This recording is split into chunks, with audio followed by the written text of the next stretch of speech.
તો અમદાવાદથી મહત્વના સમાચાર. અમદાવાદમાં આવતીકાલથી ફ્લાવર શોની શરૂઆત કરવામાં આવશે. સીએમ ભૂપેન્દ્ર પટેલના હસ્તે ફ્લાવર શોને ખુલ્લો મુકાશે. શનિ રવિ ટિકિટ મોંઘી રહેશે તો 22 જાન્યુઆરી સુધી આ ફ્લાવર શો ચાલશે. સોમવારથી શુક્રવાર દરમિયાન ₹70 પ્રવેશ ફી લેવાશે.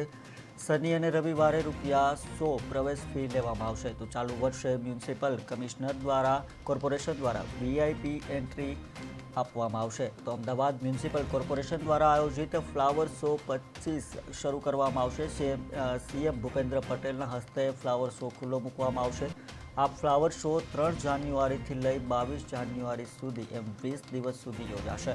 સોમવારથી શુક્રવાર દરમિયાન ₹70 પ્રવેશ ફી લેવાશે. તો શનિવાર અને રવિવારે ₹100 પ્રવેશ ફી લેવામાં આવશે. ચાલુ વર્ષે મ્યુનિસિપલ કોર્પોરેશન દ્વારા વીઆઈપી એન્ટ્રી રાખવામાં આવી છે. તો સવારે 9 થી 10 અને રાત્રે 10 થી 11 એમ આ 2 કલાકના સમયગાળા દરમિયાન પ્રવેશ ફી ₹500 રહેશે.